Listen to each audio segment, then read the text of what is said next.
bless you. Welcome to the Panther Report, the weekly news show of Georgia State Television. I'm Ariane Johnson. And I'm Michaela Singleton. What are you so happy about? Well, it's the end of the semester. Classes are finished as of Monday. I'm ready to relax and not think about school for a few months. I see. Why are you being so serious? You need to chill out. Be more like me. Get loose. More like you? Yeah, you need to let loose. You should come to the end of the term party I'm throwing this weekend. It's going to be epic. But I think you forgot about something. Really? Well, what did I forget? One word. Finals. Uh-oh. You gotta help me. I have a better idea. Why don't we just use this week's show to look back on some of our favorite stories from the school year? Well, how's that gonna help me? You've obviously forgotten the first story of this semester. Which is? The best places to study on campus. Let's look back at this segment and maybe you can get a head start on your studying.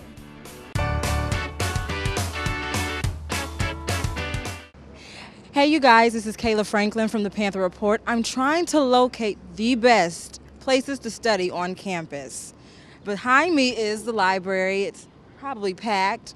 We're just gonna go take a look inside and see what the students have to say about it.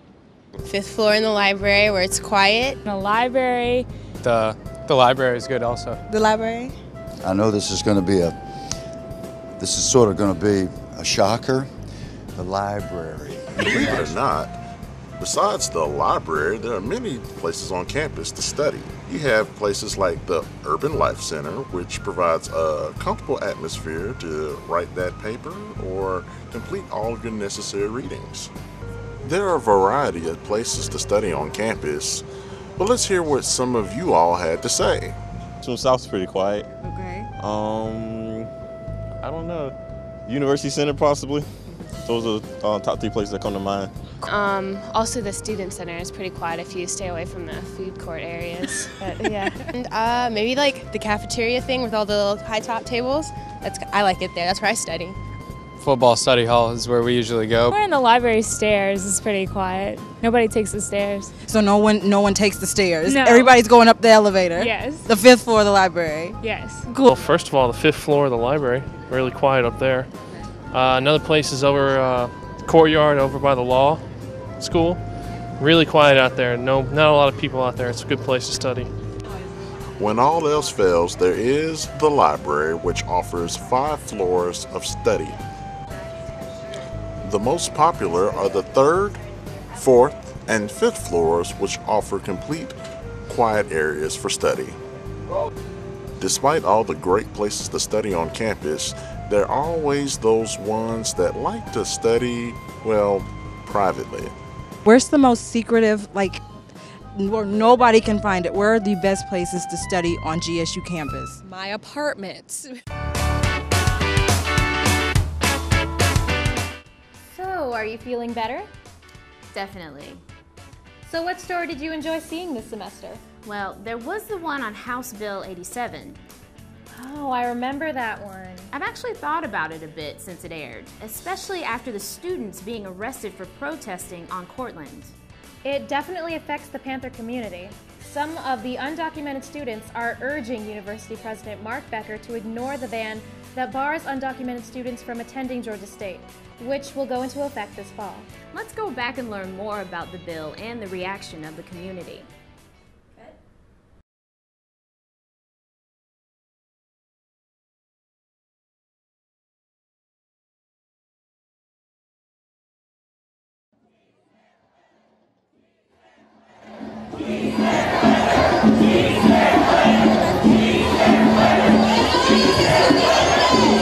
This is a rally for the truth.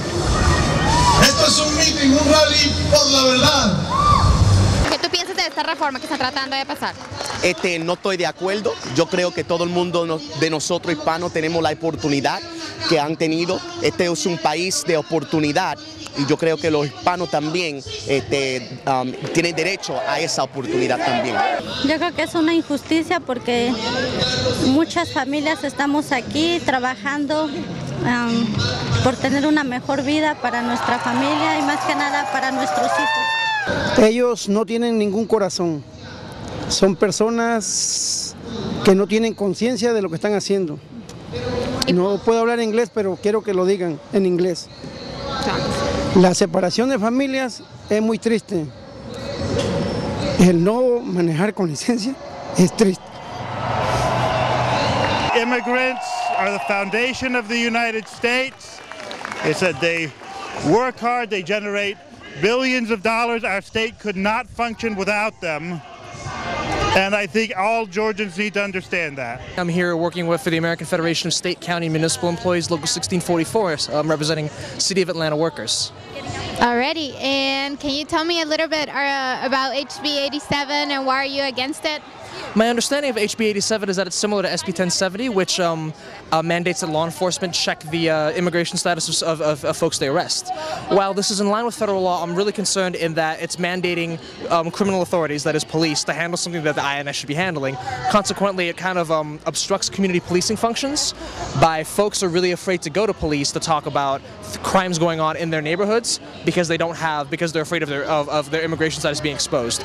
Also, because of asking folks for their immigration status, I'm afraid that it'll disproportionately affect folks of color or folks who seem like their parents weren't born here or their grandparents weren't born here, like myself. My family's Indonesian. Parents came here about 20 years ago. So. Aparte de que afecta mayormente a las familias, ¿qué otras implicaciones usted cree que esta reforma tiene? Principalmente la economía, porque estamos hablando, las estadísticas del censo acaban de salir, no son números inventados. La población hispana está alrededor de los 900.000 habitantes según el resultado del censo. Son 900.000 ciudadanos que están ayudando a la economía de Georgia. ¿Hay algo dentro de esa reforma que se está tratando de pasar que usted está totalmente en desacuerdo? ¿Un punto en específico que usted que le parece lo peor que se le pudo haber ocurrido a alguna persona en el trato hacia los inmigrantes? Es discriminante realmente el hecho de que no. ¿Cómo le pueden prohibir pensar en que le van a prohibir a las personas que puedan llevar a una persona? Yo soy parte de la iglesia. Yo no voy a poder llevar un hermano inmigrante porque no tiene documentos, no lo va a poder llevar en mi auto. Yo no voy a hacer eso. Así me lleven a la cárcel.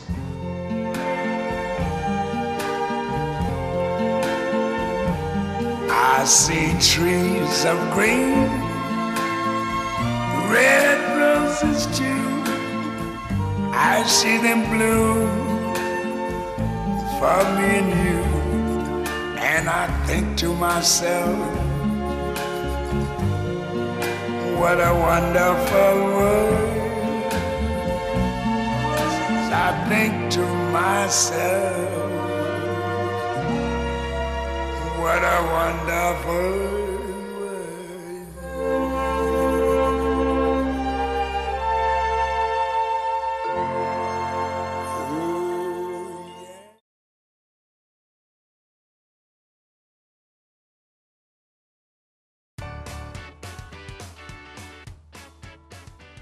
Oh no. Oh no. Arione? Hold on a sec. I'm trying not to think too much right now. And why are you attempting not to think? I have to go. Go? Oh, you mean go. What else would I mean? You think I'm bouncing like this for exercise, girl? Just calm down. While the rest of us are watching the next clip on the best of spring semester, you go run down the hall. Okay, can you handle the studio on your own? I think I can handle it. Okay, great. Okay. In our next story, we'll revisit the story where we found the best bathrooms on campus. Actually, maybe Arione should have waited. I hope she finds a good one. This is Kendra Kelly here with GSTV's Panther Report. Today we're taking a look at the different bathrooms on campus to see which ones are good, which ones are bad. When you really gotta go, where should you go? Let's take a look.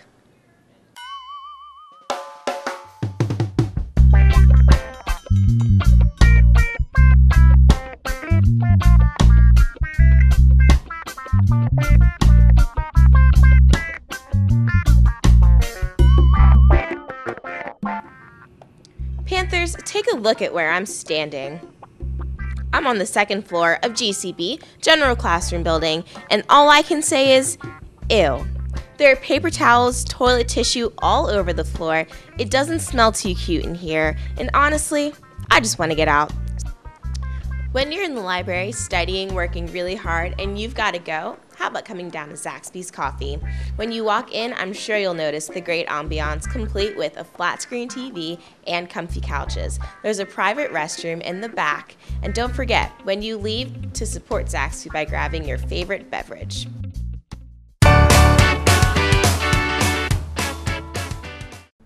So last semester we had a story about a really weird fish experiment that the fish companies decided to do. Do you remember that? Ah, yeah. It was really interesting. The one with the genetically modified salmon, right? Yeah, how weird was that? Yeah. Well, just for anyone who didn't get to take a look, let's go back to that story now.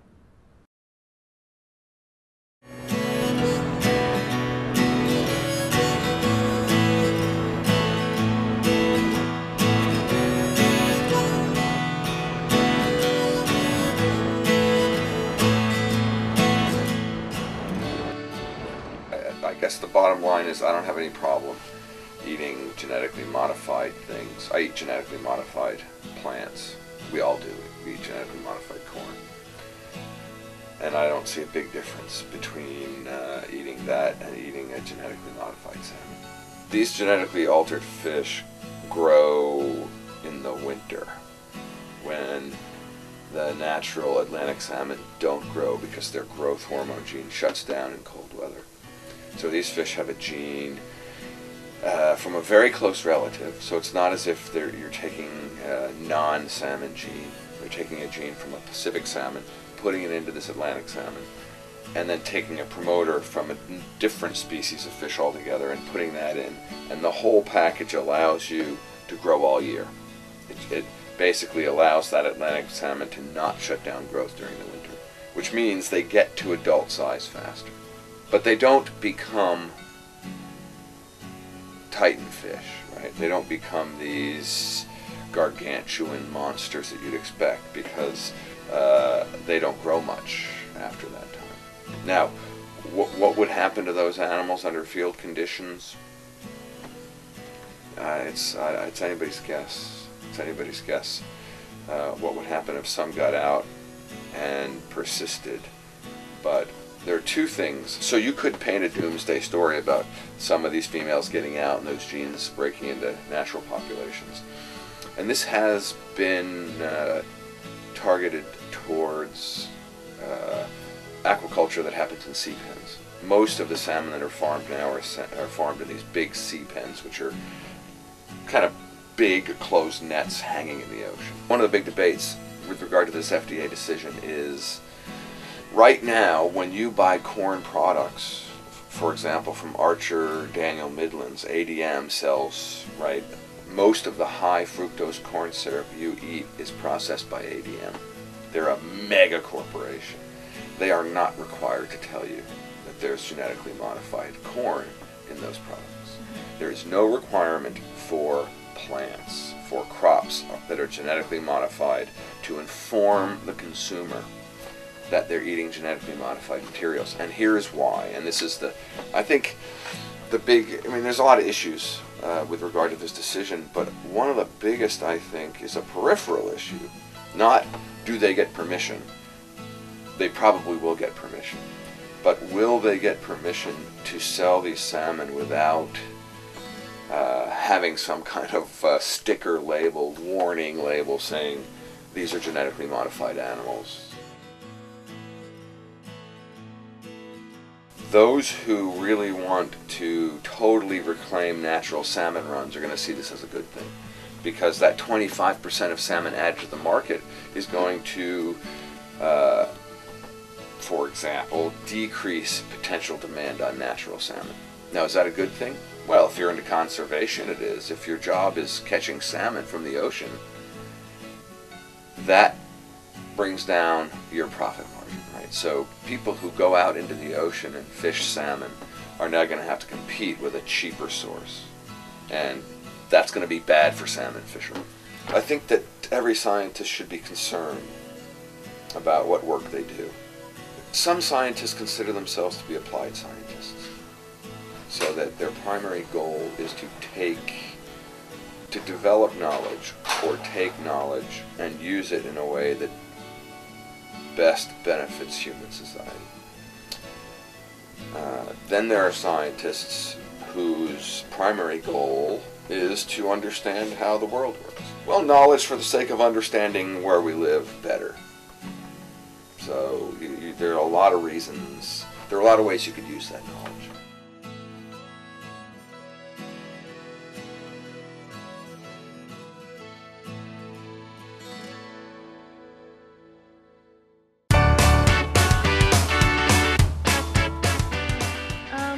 Ariel, we need to try and wrap this show up early.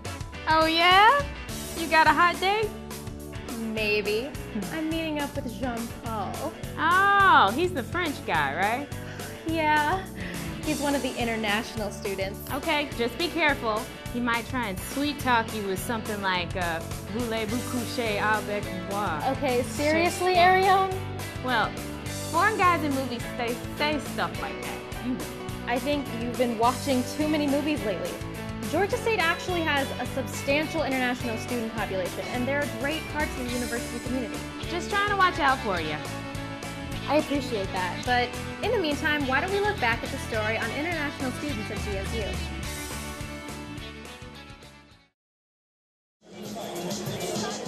Georgia State University is a special campus. There has been a growing number of diversity in the student body.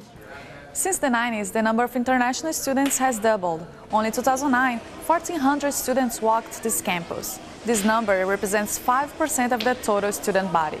I think international students come to Georgia State because of the wonderful academic programs. I think they come here because of this vibrant international city.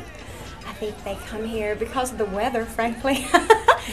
But they come first and foremost for the academics. But you're right, we have 1,400 international students here on some sort of visa, and they represent over 120 countries.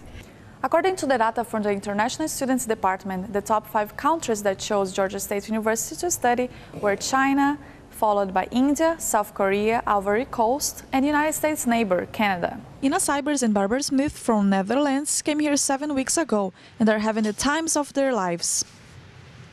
All my friends will hear a lot of America, and maybe they're getting annoyed by it, but I don't care. If you get the chance to do something like this, you should do it, because it's like an opportunity and an adventure, and it'll definitely change your life, because now we've been here, you grow a lot, you learn, you find yourself, you encounter yourself, and that's not easy at sometimes, but you learn a lot, and you just grow as a person. Ow! What is that for? Well, duh. You're not wearing green. Why am I supposed to be wearing green? And by the way, we have a green screen behind us. Doesn't matter. I really miss being the anchor for the St. Patrick's Day episode. And if that can comes anywhere near me again, you're gonna lose it. Okay. Besides, you're not wearing green either. Yes, I am. Remember, my underwear is green. Why the sudden interest in St. Patrick's Day now? Well, it's one of my favorite stories this semester. Let's watch it.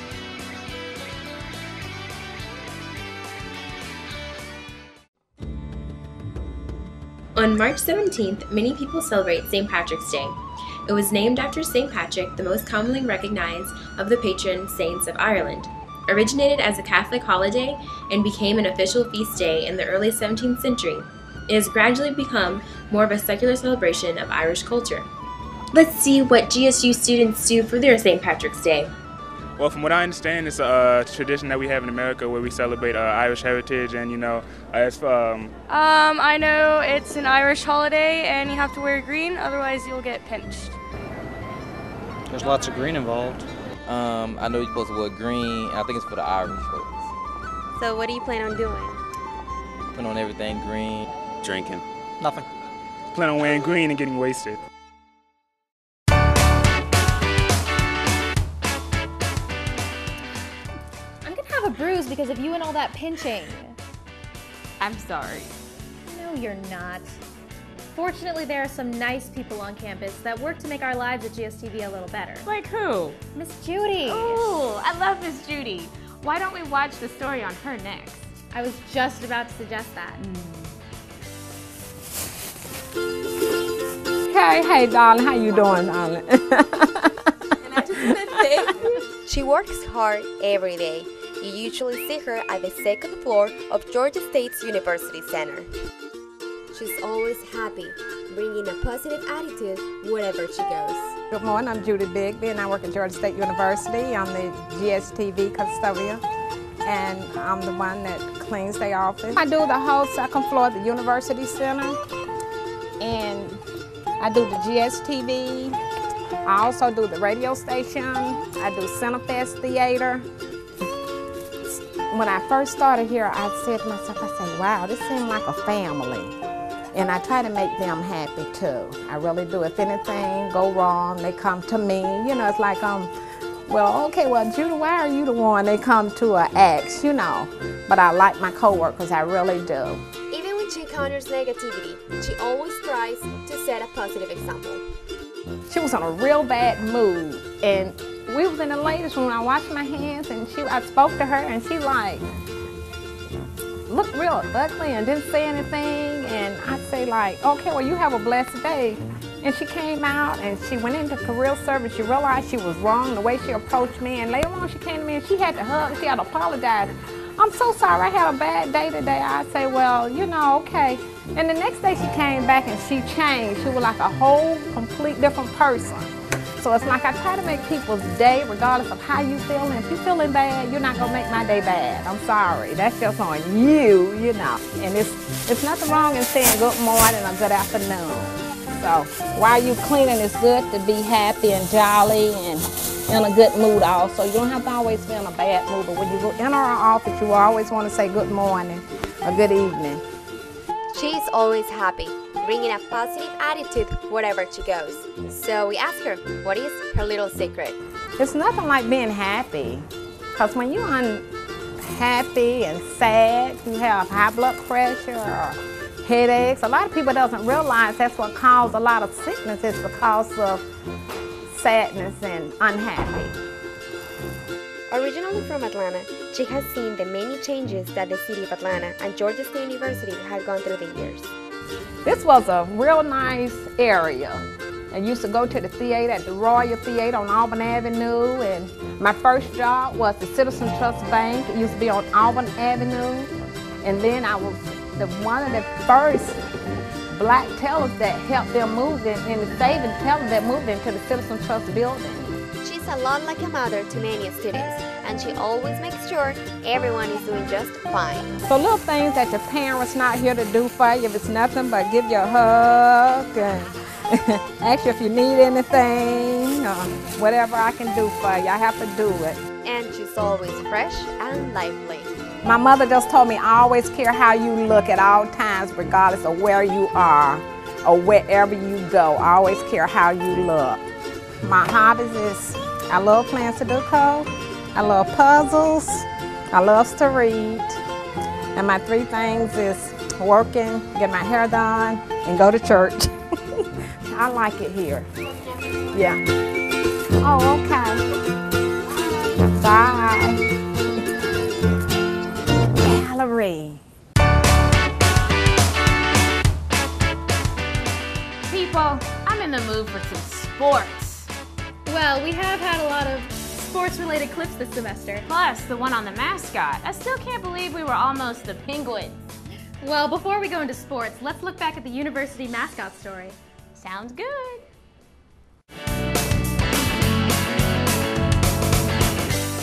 Panthers. We see them everywhere, whether on campus or on our RDs, on our t-shirts or on our dishware. Panthers are the way that we show our pride. But how did this creature become our mascot? When was Pounce, our proud pod friend, introduced, and what are his origins? Let's go brush up on our Georgia State history. Did you know that originally we weren't the Panthers?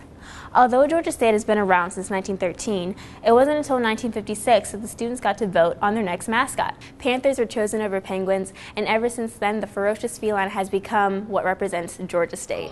We need a new tradition, starting in 2010, we about to do it different. Football season is upon us, and we got us a team. But what about Pounce? Where did he come from? Well, according to the archives in the university library, Pounce wasn't Pounce. Pounce was Irby, the Crimson Panther, when he was first introduced in 1989. Then, in 1993, Real Characters Incorporated created Pounce, the Pounce that we all know and love now. Straight from GSU, this is what us Panthers do. Which brings me to my next point. Not much is known about Pounce except for what we see at sporting events. Well, I talked to Cassandra Pelledow to change all of that. So, Cassandra, you know as well as I do that I originally wanted to interview the student that's behind the Pounce mask, but I wasn't able to because of certain reasons. Could you explain for the viewers that are watching why that is? We like to keep Pounce's identity a secret, so we couldn't have Pounce come here. And actually, we have an army of Pounces, so there's not just one student, but we can't let you know who he is. I realized that in recent years, Pounce went through somewhat of a makeover. Could you explain that as well? We tried to make him a little more fierce for football season. We had the same Pounce for a while. He was kind of round and curvy and smooth, which was cool. It went with basketball with the speed, but for football we needed something a little more aggressive. So now he's more like a wildcat. He has the sharper teeth, sharper angles, and we just fit with the new image. Just a little more ferocious kind of. If students wanted to try out for Pounce, how would they do that? Like, what's the process for trying out? Well, first they could either email me or it's on our website, email whoever the marketing GAs are. And I bring them in and we interview them. We find out about their class schedule, what year they are, if they work, so we can get a feel for their availability to know if they could actually do it. Then we put them in the suit, and there's 2 tryouts we do. We do one in a game where they would come to a game and work with our interns to get the feel of the game, and then the next game they would put on the suit for a little while, and we would see how they acted in it. Or if there's no games available, we bring them into the gym and we have them run around and we yell out scenarios at them. We're like, crying baby or rowdy fan, and just see how quickly they react and what they do. So it's pretty intense. It's pretty cool. Last question I want to ask, when are the next tryouts for Pounce? They are kind of just continuously done. We do one at the beginning of the year before football starts, but I get emails all the time, and so if someone's interested, we bring them in and we get them trained. So if you want to do it, just email me. And the website is georgiastatesports.com, correct? Yes. Well, I guess this interview's done. Thank you for coming out for me. Thank you for having me. No problem. For more information about Pounce, you can visit the Georgia State Athletics website at georgiastatesports.com. In fact, you can even email the big guy at pounce@gsu.edu. Satara Koot for the Panther Report.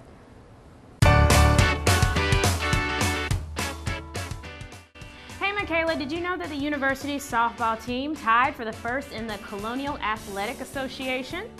Wow, I knew they'd been playing well, but first? That's amazing. Way to go, Lady Panthers. Yes, it's a major accomplishment, especially since they have a new coach and all. I wonder how they made the transition. In our next news segment, we scoped out the team to get the story on their success. Let's see what else there is to know about the GSU softball team.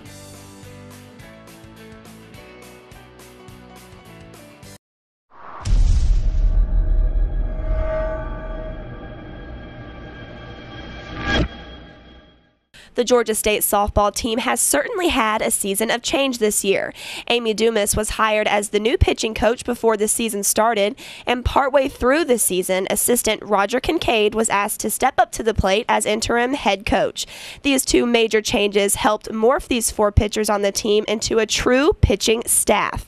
Once they realized that we had enough confidence in them that we could pitch them anytime, anywhere, in any game, I think it kind of helped them come to grips with, okay, here's my role on the team, and here's what the team needs me to do to be successful. Pitching coach Amy Dumas became a crucial part of this staff and has been a major player in the team's record improvement. What they've done as a staff is unheard of. Their goal was a 2 ERA, and I think we're well below that. I think it's by far exceeded their expectations as well. Pitchers include Aaron Collins, a junior who ranked near the top in the country in saves, McCall Langford, a sophomore who earned her first career no-hitter against Towson, Alana Thomas, a junior who has lowered her ERA each year since she has been a Panther, and Caitlin Medlum, a freshman who has already earned 3 of the CAA's weekly awards. Well, one great thing about our pitching staff is that we have a great amount of versatility. You know, we have right-handers, we have left-handers, we have off-speed, we have speed and movement, and so no matter how good the hitters are on the other team, we know there's something we can throw at them that they're not used to. It definitely makes it a lot easier. A lot of the pressure is taken off knowing that you have 3 other pitchers right behind you that are going to contribute and pick you up if you have a bad inning or anything. This year is a lot less stressful than last year. Like Roger said, it's a staff. One of the most unique components of this Panthers softball team is the fact that this pitching staff consists of 4 players as opposed to most other college teams that have 1 ace and only use 2 pitchers. They're very different. A lot of different personalities, a lot of different styles. Some of them, are power pitchers. Some of them are finesse pitchers. They're just a good mix, and they make up a good staff. Even though these girls are all about business when they step on the field, there's also a special identity that goes along with stepping in the circle. And we like to tell them they're the princess in the circle. They're the only position on the field that is enough of a diva where they have to have a circle drawn around them. They kind of like that. The Panthers softball team is near the top of the CAA standings as they inch closer to the CAA tournament. According to Coach Kincaid, he is confident on his team's ability to perform well as they head down the home stretch. After an unfortunate loss in the championship game last year, GSU would love an opportunity to bring home the first CAA tournament title. We still have all of our goals within reach. Number 1 goal is to win the CAA.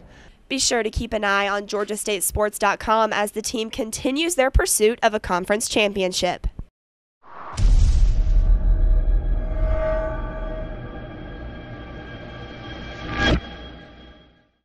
Well, Michaela, it looks like we've reached the end of this week's episode. It's been great looking back on our favorite episodes of the semester. Don't forget to visit the Panther Report's YouTube page at youtube.com/GSTV Panther Report if you've missed anything this season. You can also check us out on Channel 75 if you're living in university housing. Well, I'm Michaela Singleton. And I'm Ariane Johnson. Have a great summer. Have a great summer.